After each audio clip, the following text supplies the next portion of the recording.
The message of the day.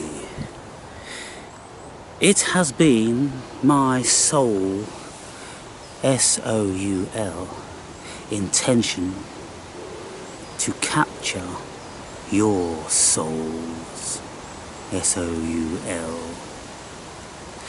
and to encapsulate them within the shining lantern of the awakened braves genie container.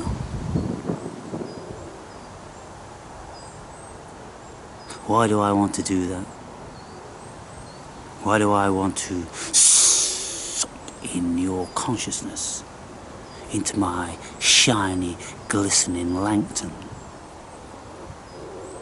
where there is 1,000,000 souls contained within? I want to do it to ensure that within your consciousness is instilled a notion of presence and wakefulness. And so each day when I make these videos, it's my sole intention to captivate your consciousness and to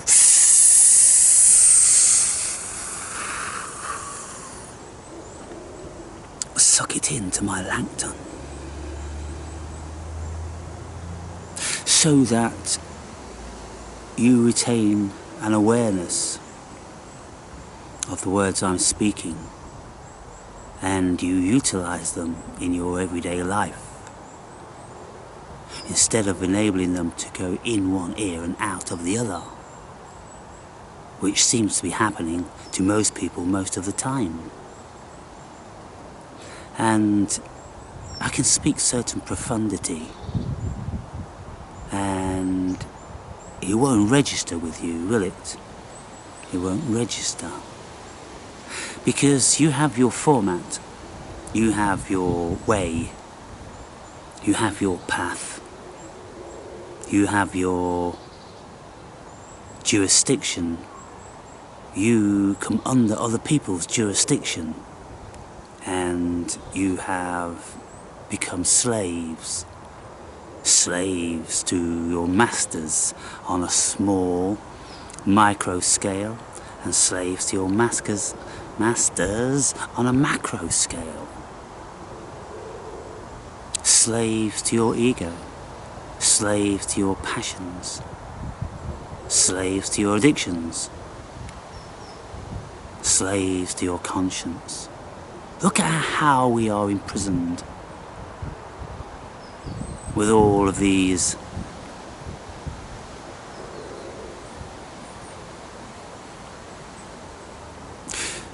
energy forms which want to captivate your consciousness.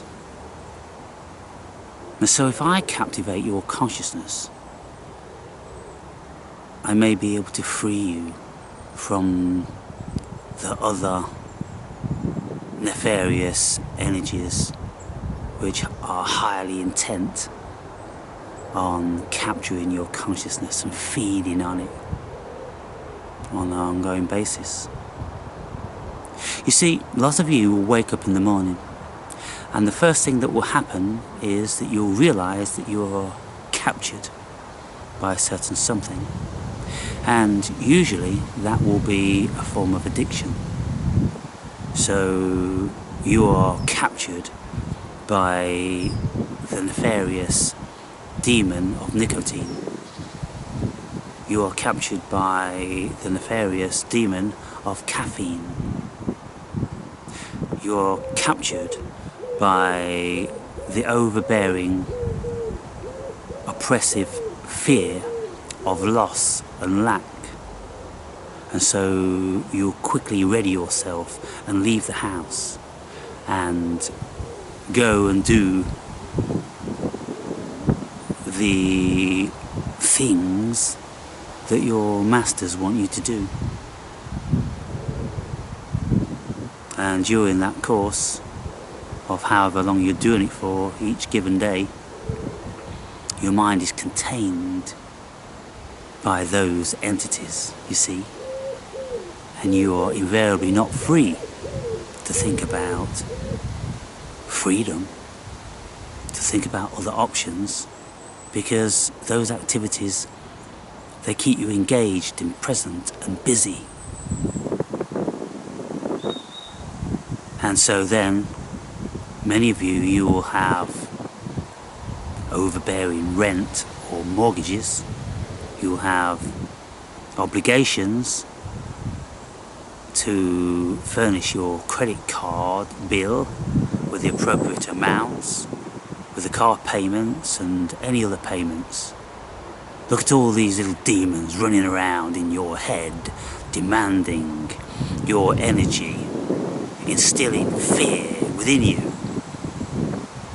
And so when I speak about becoming emancipated, becoming free, they're some of the first things we have to address. The overbearing, ongoing, suppressive payments that you have signed contracts with the devil for. And within the small print, there lies the devil. Did you read the small print? If you don't pay, we're going to do this, we're going to do that, and we're going to crucify you. Within all the small prints, if you don't fulfill your contract with the devil, they will crucify you. They will banish you from ever being loaned anything again. Forever. Wow, that's quite a penalty. If you fail to pay back for whatever reason, then they banish you forever. They've crucified you. You could have encountered very, very difficult times in your life. It could have been through many, many reasons, not of your own making. And when you couldn't work, lost your job, didn't have a job, got behind with the payments, failed in your contract, and then they crucify you. So we have to emancipate ourselves, people, from all of those energies which want to crucify us, which want to punish us and penalise us and make examples of us when we are not living up to their expectations. Step outside of any expectation of anybody or anything. To be free of expectations is to be free. So when I make these videos, and it is my sole intention to captivate your souls,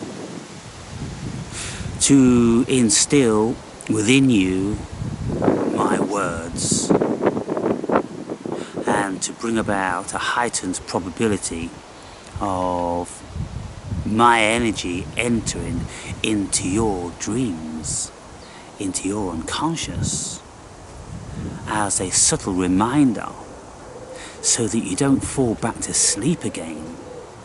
In the daytime, I can captivate your soul, and then in the evening time, there's an opportunity for you to forget. So I ensure that I turn up there also. How many of you have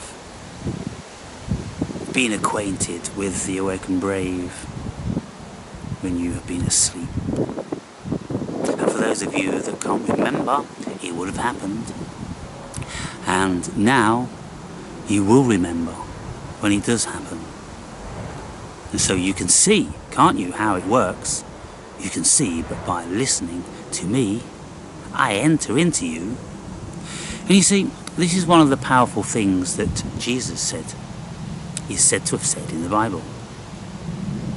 When I enter unto you, you enter unto me, and we become one.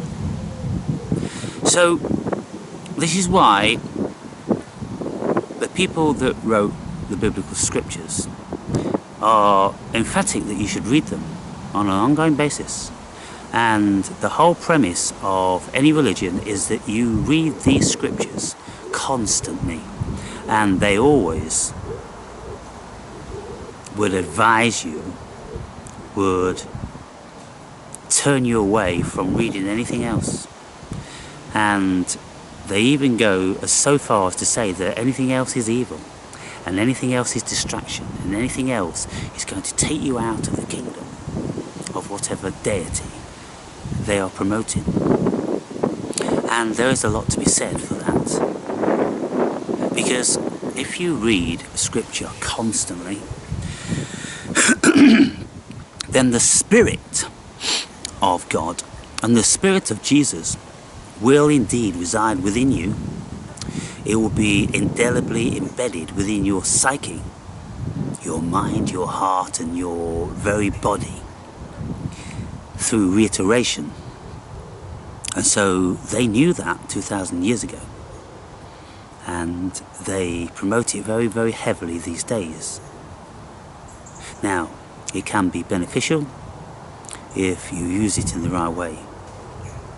And so, for instance, we know that when we read certain stuff, we become influenced. And for instance, I am working my way through this book at the minute, and because of my high level of concentration within what is written in this book, I become influenced by it, and I will speak about it. I'll convey what's been said and what I intuit and comprehend. I'll make videos about it. I'll be passing it on. I'll be paying it forward. I'll be promulgating it. You see what happens? If I wasn't reading this book, I'll be influenced by whatever else I was reading, whomever else I was speaking to, whatever else I was doing, and thus I would be spreading that. So you see how it works. So it would serve us very well not to engage in any negative energies, because consciously and unconsciously we will be promulgating those energies. We will be paying them forward. We'll be passing the baton. These energies will be radiating from us, emitting from us, and permeating people around us. This is how it works. Now, within the last few pages that I read of this book, it states that there were people who, it was said, if they were presented with an item, whether it was thousands of years old, or whether it's modern, or whether it come from the local vicinity or very far away, if these mediums were presented with an item and they rested it upon their forehead and they closed their eyes and were open to receiving the information pertaining to this item, then they could see in the greatest of clarity. Let's say, for instance, this was an instantiation in the book, that a piece of one of the Roman Caesars, Nero, or a piece of the marble from one of his homes was presented to this person, and this person could see the whole home in its entirety, and Nero living there and lots of things going on. And this person was also aware of the previous owner and stated that when very few people knew whom that was. And then if a person held a garment which belonged to somebody, they will be able to name and describe that person whose garment it was. And of course these are very tuned in mediums, and there's a lot to be said for that. But what they were inferring, they were saying that everything is indelibly embedded within the ether, within the cosmic spirit. There is absolutely nothing which is wasted. Every single reflection and impression and vision and sound and utterance is gathered up, and later through history, people more prominent in recent times, like Edgar Casey, will be speaking about such things, the Akashic records, where everything has been stored from past to future and present, and mediums can tap into this stuff. And then there are other scenarios whereby we can pull certain things out of the cosmos because it's filled and pregnant with potential. And so, for instance, the law of attraction, we can create our own reality to a degree by concentrating on a certain manifestation of something. And if we concentrate on it for some time, the probability becomes stronger and stronger and more pronounced. And that manifestation will end up becoming a so-called reality within our lives. And we can see how this works when people just wish and wish and wish for certain something, and they want something to be so, and invariably their wishes come true, because all potential is out there.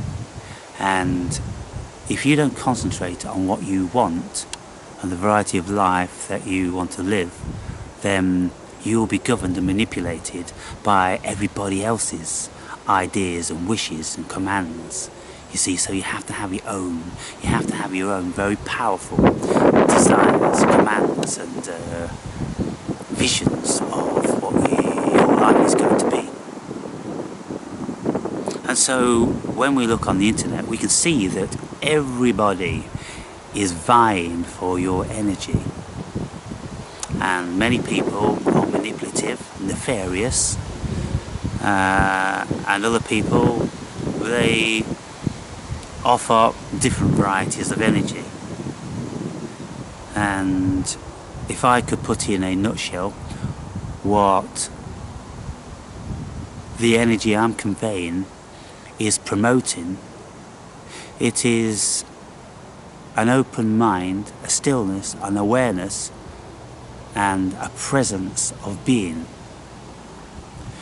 which will enable you to be more observant, more intuitive, more tuned in, more observant. You'll be able to feel more and gather more information to better aid you to make better decisions. And so my videos are about bringing about awareness. They're kind of like, did you know? Have you thought? Have you considered? Do you have any awareness of? What level of intuition do you have about this? Those sort of things, aren't they? These are the things my energy is presenting to you. And so, when I say it is my sole intention to captivate your spirit, well, I'm doing nothing outside of what everybody else is doing. Only most other people have more personal interests in doing that. They want to reap a certain energy from you. They want to reap maybe a monetary energy, maybe a confluential energy, maybe a following, maybe some sort of a cult connection. They want to keep you bound and bonded. But you see, I don't do that, because I always give you the opportunity to go away. And many occasions I tell you to do that. And I use the most powerful of language to make it a whole lot easier for you to do that. Because it isn't my intention to put you under hypnosis. It's my intention to have you wake up. You see?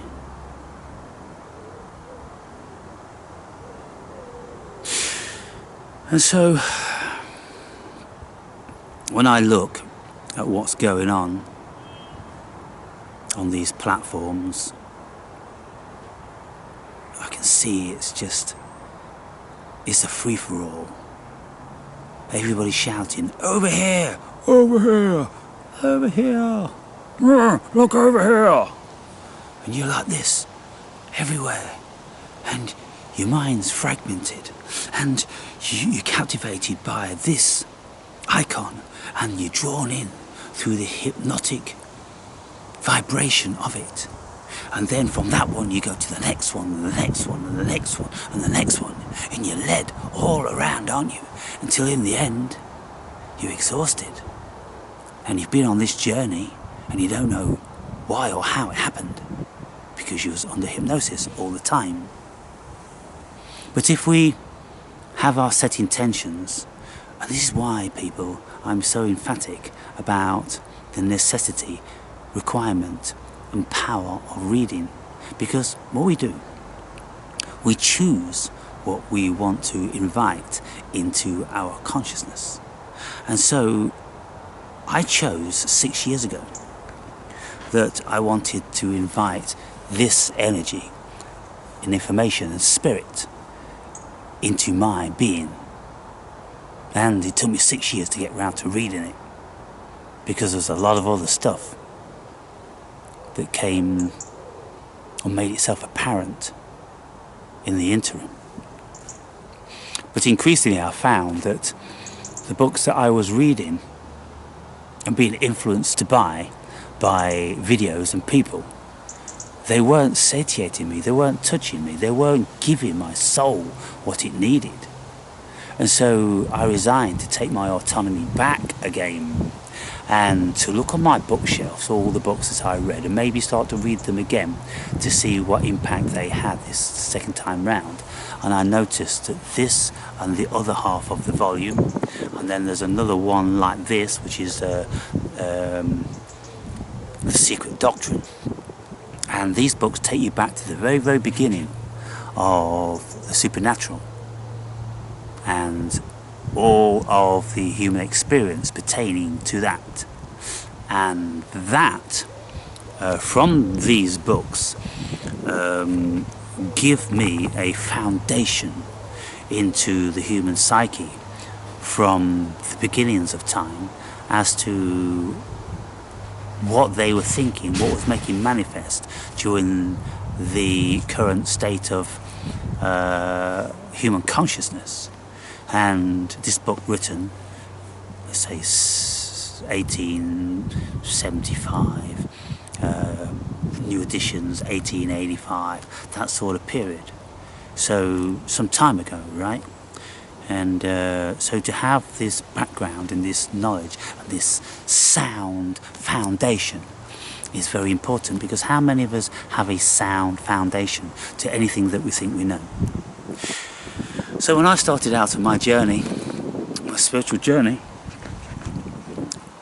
Spirit endowed within me the great necessity to go back as far as I possibly could to the original sources of all the information that I was getting involved with. And so, for instance, to go back to the earliest of philosophers, wherever they were all over the world, to go back to the earliest of religions, to go back to the earliest of certain phenomenon like hypnosis and the paranormal and supernatural, things like out-of-body experiences, to go back as far as you can to find the beginning of these things. And I was reading 13 emerald tablets of Thoth. And within the fourth one, I read something which struck a very, very deep chord in me, and it was surreptitiously speaking about how to have an out-of-body experience and what an out-of-body experience was like and where it would take you potentially. And so this information, according to the tablets, goes back to the Atlantean times.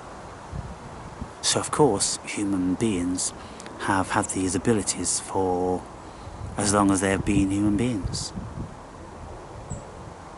And we're a little bit more sophisticated into how to have them and what they are these days. But it seems they were more of a phenomenon, more prolific, when our consciousness was more open than today. Our consciousnesses are closed, our consciousnesses are dull. We have very few powers of intuition because we're not connected with the cosmos anymore. We're too distracted, and we have been sucked into a myriad genies. And so our consciousness is contained within those lanterns, you see? So if you watch, let's say, like American politics, which don't exist, by the way, let's just say the American Punch and Judy show, that's all that's going on. If you are drawn into, hypnotised by the American Punch and Judy show, then you are captivated, your consciousness is captivated, incarcerated within that lantern. You try to see if you can get out. You see if you can appeal to somebody to rub on that lantern and release you. You will discover that it's very, very difficult. Very difficult. So anyway, there's a few things to think about, because I have a few more pages to read in this book. It's going to take some time. I'm almost half through it now, and well, it's quite an eye-opener. That's all I can say. But lastly, what I will say is that because they reckoned that everything was indelibly embedded within the ether, then everything we see, do, feel, say is also transfused into the ether. There is nothing that we can do and hide. Nothing will be hidden. Everything will be out there, and whatever spirits are out there tuned into that will know about it.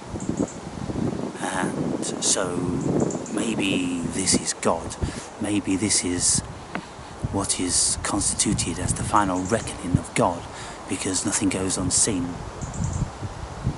And some people may have a problem with that. They may have a problem with the Akasha. But in recent times there was experiments done pertaining to the memory of water. And what scientists said was that they could measure the integrity of water, let's say under a microscope, and they could see a certain pattern. And then they would introduce something, in this instance it was a rose, into the water. And then they would take out a few molecules of this water and put it on a petri dish or a slide and look at it under a microscope. And they could see that the configuration of the water had changed since the rose was placed in it. And this happened with every single molecule of water. And so what the scientists concluded was that the water has a memory, and every single thing that you put into that water is memorized, and thus the water reconfigures itself in a physically observable way. And so can you imagine that every drop of rain that falls out of the sky, this water has been all around the world for millions of years. And so in every drop of rain there is innumerable memories of it running down a mountain, of it being in a stream, of it being in the ocean, of it evaporating and going up and becoming a cloud, of it falling back down again, of it being drank by a gazelle on the African plains and then urinated out and then consumed maybe by ants and then evaporating again and going round and round and round and round and round. So can you imagine? This is what the Akasha could be. This is what the mind of God could be. This is what ultimately consciousness will contain. Absolutely everything that's ever been in existence, from every single facet, because it's all the mind of God, you see. And so everything has an existence. It is said that atoms are conscious, the same as everything else is.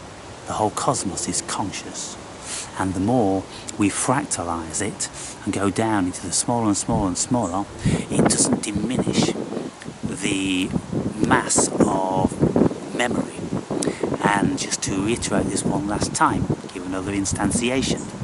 In every single cell of any body, any living organism, is the entirety of what it takes to create that entity. So isn't it bizarre that within every single one of our cells is every single bit of the blueprint to create the whole? That is very, very mind-blowing. And so we can see then that it doesn't really pertain to the cell, because cells per se don't exist. It pertains to the ether. It pertains to the Akasha. It pertains to consciousness. I think that consciousness has superseded notions of ether and Akasha. Consciousness is more of a modern connotation or terminology. You could call it God. God consciousness. So everything is within the mind of God. Interesting, huh? Well, I thought so anyway.